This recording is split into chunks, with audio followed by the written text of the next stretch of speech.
गांव का नाम धर्मपुर। बहुत समय पहले उस गांव में राजू नाम का एक खिलौने वाला था। वो बाजार में अच्छे खिलौने बेचा करता था। अच्छे खिलौने होने के कारण सब उससे खिलौने खरीदते थे। उस गांव में एक और खिलौने वाला था, उसका नाम था कमल। वो राजू से बहुत जलता था। वो यही सोचता था कि कैसे राजू को परेशान किया जाए, लेकिन कमल हमेशा असफल रहता था क्योंकि राजू को खिलौने बेचते हुए देखता रहता था। पापा खिलौने। भैया वो लाल रंग का खिलौना देना मेरे बच्चे को। ये लो बेटा, ये लो। मुझे वो नीले रंग की गाड़ी दे दो अंकल। अरे ये क्या, इतनी भीड़ लगाकर खड़े हैं पर फिर भी मुझसे कोई खिलौने खरीदने नहीं आ रहा है। ले लो, ले लो, रंग बिरंगे खिलौने ले लो। मैं खिलौने बेचता हूँ, कबाड़ नहीं। दाम कम, खिलौना अच्छा। एक बार खरीदने के बाद चले सालों साल। अरे ये क्या, बाजार में किसी ने इस तरफ मुड़कर भी नहीं देखा। लगता है सबके सब बहरे हो गए हैं। लगता है कुछ ना कुछ गड़बड़ है। राजू के पास ही जाकर देखता हूँ, वहीं पर ज्यादा बच्चे हैं। अरे क्या हुआ कमल भाई, तुम यहाँ क्यों आ गए? असल में वहाँ बच्चे नहीं आ रहे हैं। तुम्हारे यहाँ तो बच्चे भीड़ लगाकर खिलौने ले रहे हैं, इसलिए सोचा इधर ही कुछ शुभ है। अरे कमल भाई, ऐसा कुछ नहीं है। असल में बात ये है कि लोग पैसा देकर अच्छा सामान खरीदते हैं। तुम भी अच्छे खिलौने दो तो बच्चे भी तुम्हारे पास भीड़ लगाकर खिलौने खरीदेंगे। हाँ बेटा, तुम्हें कौन सा खिलौना चाहिए? अंकल वो हरा वाला। देखो कमल भाई, मैं सबको अच्छे खिलौने ही बेचता हूँ। हाँ, लेकिन मुझे थोड़ा कम लाभ होता है। लेकिन ज्यादा लाभ के चक्कर में कहीं खुद भी न मिले तो फिर। कमल खिलौने वाला सोचते हुए बोलता है, बड़ा ज्ञान देने वाला बन रहा है। रुक, तेरा ज्ञान निकालता हूँ। कमल भाई, तुम यहाँ पर खिलौने बेचो और मैं तुम्हारी जगह जाकर खिलौने बेचता हूँ। ठीक है कमल भाई? जैसे तुम्हारी मर्जी राजू। फिर ये मत कहना कमल ने मेरे ग्राहक छीन लिए। दोनों हल्की सी हंसी हंसते हैं। नहीं कमल भाई, कोई किसी का भाग्य नहीं छीन सकता, तुम निश्चिंत रहो। दोनों ने अपनी अपनी जगह बदल ली। एक बच्चा दौड़ कर आता है। राजू खिलौने वाले की दुकान के सामने जाकर खड़ा हो जाता है, लेकिन वहाँ पर कमल अपने खिलौने बेच रहा होता है। बेटा तुम्हें खिलौना चाहिए ना? आप बताओ कौन सा? अंकल वो राजू अंकल कहाँ हैं? मैं उन्हीं से खिलौना लेता हूँ। कमल राजू की ओर इशारा करते हुए बच्चे को बताता है। बच्चा दौड़कर राजू के पास जाता है। अगला दिन चिंता में घूमते हुए राजू खिलौने वाले के घर जाता है। तभी वो देखता है कि राजू अपने खिलौने बेचने के लिए तैयार कर रहा है। और तभी राजू खिलौने वाला किसी काम से बाहर जाता है और कमल चुपके से उसके घर में घुस जाता है। फिर वो कुछ खिलौने खराब कर देने के बाद जब अपने घर वापस जा रहा होता है तो एक बच्चा उसको भागते हुए देख लेता है। अरे ये तो कमल खिलौने वाला है, लेकिन ये भाग तो रहा है। उसी दिन बाजार में बच्चा, अंकल मुझे वो हाथी देना। अरे अंकल, इस हाथी का तो पैर टूटा हुआ है। अरे राजू, ये क्या टूटे हुए खिलौने दे रहे हो बच्चे को? मैं तुम्हारे पास से खिलौने नहीं लूंगा राजू अंकल, आप मुझे टूटे हुए खिलौने दे रहे हो। तभी कमल आवाज लगाते हुए बोला, आइए आइए आइए, रंग बिरंगे खिलौने, मजबूत खिलौने, अच्छे खिलौने, बिना टूटे हुए खिलौने मिलेंगे मेरे पास। आइए इधर आइए।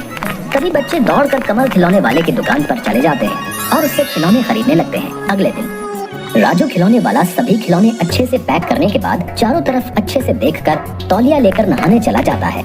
उसके बाद कमल राजू के खिलौने वाली जगह पर आया और कमल ने पहले की तरह ही राजू के खिलौने खराब कर दिए। आज बाजार में कमल के पास भी बहुत भीड़ थी बच्चों की। तभी राजू की दुकान पर, मुझे वो घोड़ा दे दो, लेकिन देखना टूटा ना हो। नहीं नहीं, कल पता नहीं कैसे टूट गए खिलौने, मुझे पता ही नहीं चला। राजू बच्चे को खिलौना उतार कर देता है, परंतु घोड़े की पूंछ टूटी होती है। अरे ये क्या, ये कैसे टूट गया? अंकल देखो, घोड़े की पूंछ टूटी हुई है। लेकिन टूटी कैसे? ये सही है, कल हाथी आज घोड़ा, रोज टूटे खिलौने दे रहे थे। क्यों अंकल, ऐसे खिलौने क्यों दे रहे हो आप हमें? राजू के सभी बच्चे जो उससे खिलौने खरीदते थे वो सभी कमल से खिलौने खरीदने लगे। सभी ने राजू को ठग और झूठा समझना शुरू कर दिया और इधर कमल तरक्की कर रहा था। ये सब देखकर राजू चौंक गया और राजू खिलौने वाला मन ही मन सोचने लगा, ये कमल का ही काम है, लेकिन साबित नहीं कर पाऊंगा। अगर मैं सच्चा हूँ तो एक दिन सबको सच जरूर पता चल जाएगा। कमल खिलौने वाला इसी मौके की तलाश में था। फिर वो मिट्टी के खिलौने बिना पकाए उन पर रंग करके बेचने लगा और लोगों को ठगने लगा और बच्चों को पागल बनाने लगा। अगले दिन हंसते हुए कमल खिलौने वाला अपने घर, अरे सुनती हो कहाँ हो, खिलौनों को अच्छे से रंग करो, मैं बाजार जा रहा हूँ किसी काम से। आज तो मैं बाजार में अकेले ही खिलौने बेचूंगा। अच्छा सुनो, आज अगर सारे खिलौने बिक गए ना तो कल हम और ज्यादा खिलौने पर रंग करेंगे। ज्यादा गड़बड़ के चक्कर में पकड़ में मत आ जाइएगा। तुमने क्या मुझे कच्चा खिलाड़ी समझा है क्या? हम खिलौनों पर ऐसे रंग करेंगे कि ना किसी को पता चलेगा कि खिलौना कच्चा है क्या पक्का है, कोई समझ ही नहीं पाएगा और मुझे लाभ ही लाभ होगा। ये बोलने के बाद कमल जोर जोर से हंसने लग जाता है। अच्छा सुनो, फिर तो आप सुनार से कहकर मेरे लिए एक हार तो बनवा देंगे ना? बताइए ना। बनवा दूंगा, तुम थोड़ा सब्र रखो। है, समझ गई। कमल की पत्नी गीता ने खिलौने पर अच्छे से रंग किया। उसके बाद कमल खिलौने लेकर बाजार की ओर जाने लगा। रास्ते में कमल को राजू मिला। अरे राजू, बाजार नहीं जाओगे? नहीं, मैं बाजार नहीं जाऊंगा। मैं उसी दिन बाजार जाऊंगा जिस दिन गांव वाले मुझे बुलाएंगे। राजू दूसरे गांव में गली गली घूमकर अपने खिलौने बेचने लगा। वो जोर जोर से आवाज लगाता। धूप से, गर्मी में उसे बहुत कष्ट होता था, पर इसके अलावा राजू के पास और कोई दूसरा रास्ता नहीं था। राजू खिलौने वाला दूसरे गांव में आवाज लगाते हुए, खिलौने ले लो, खिलौने ले लो, खिलौने ले लो, अच्छे बढ़िया खिलौने, खिलौने खिलौने खिलौने ले लो, खिलौने ले लो, अच्छे बढ़िया खिलौने। कमल रात को घर में लाभ के पैसों का हिसाब कर रहा था और कमल की पत्नी लालची नजरों से देख रही थी। कमल हंसते हंसते कहता है अरे सुनो गीता, आज सारे खर्चे को छोड़कर लाभ हुआ है 700। कल और ज्यादा खिलौनों पर रंग करना पड़ेगा। आज खिलौने कम पड़ गए बाजार में, सभी बच्चों को नहीं दे पाया। अच्छा सुनो, अपने कालू सुनार से कह तो दिया है ना? कह दूंगा जी, कह दूंगा। महीने के आखिर में ही कहूंगा। काम थोड़ा जमने तो दो। अगले दिन बाजार में, मुझे वो गाय चाहिए काले रंग की। बच्चा खिलौना लेकर बोला, ये क्या अंकल, इसका तो रंग उतर रहा है। क्या?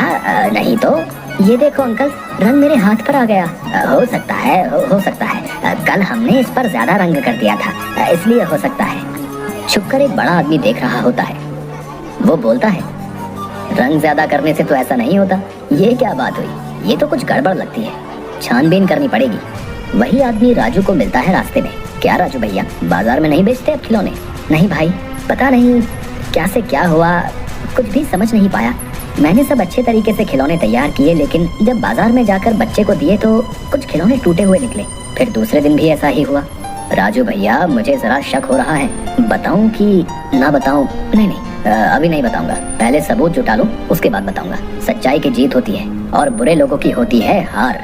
अगले दिन कमल के घर पर वो आदमी कमल की खिड़की के बाहर सब कुछ देख रहा होता है। यह लीजिए कच्चे खिलौने, और कितने अच्छे खिलौने चाहिए? अरे सुनो, आज बहुत सारे बच्चे होंगे, सबको खिलौने देने होंगे। रंग तो कम है, आज रंग में पानी मिलाते हैं। आदमी मन ही मन, अच्छा रुको बच्चों रुको, तुम्हें अभी मजा चखाता हूँ। आदमी चिल्लाने लगता है, अरे कोई है? अरे सबके सब कहाँ गए? अरे कोई है? अरे सब कहाँ हो? देखो कमल भाई क्या कर रहे हैं, देखो देखो। इतने दिनों से तुम लोगों ने कच्ची मिट्टी खरीदी है और पक्की मिट्टी का भाव दिया है। देखो देखो कमल भाई क्या कर रहे हैं। कमल और कमल की पत्नी पंचायत में सिर झुका के खड़े हैं। जिन लोगों ने कमल से खिलौने खरीदे थे वो भी खड़े हैं। पंचायत में आदमी बोलता है, कमल भाई ने राजू भाई के खिलौने खराब किए, क्योंकि उस आदमी ने कमल को राजू के घर से भागते हुए देखा था। छी कमल छी, बच्चों के खिलौनों में मिलावट करता है। सुनो, तुम्हारी सजा है। तुम्हें तुम्हारा सिर मुंडवा कर, मुंह काला करके गधे पर बैठा कर पूरे गांव में घुमाया जाए और तुम्हारे सीने पर एक कागज पर लिखा जाएगा कि मैं बेईमान और लालची हूँ, और राजू को खबर भिजवाओ। कल से वो बाजार में खिलौने बेचने के लिए आ सकता है। गधे की पीठ पर कमल बैठा शर्म से है सर नीचा और मुंह है काला। गांव वाले राजू के पास आए और बोले, राजू भाई आप ही बाजार में खिलौने बेचिए, हमारे बच्चों से गलती हो गई। राजू आसमान की तरफ देखने लगा और उसकी आंखों में आंसू आ गए। गांव वालों की नजर में अब वो चोर नहीं रहा। गांव के सभी लोगों ने राजू से माफी मांगी और अपनी भूल स्वीकार की। अब राजू के चेहरे पर मुस्कान आ गई। जो सच्चा है उसकी विजय जरूर होती है।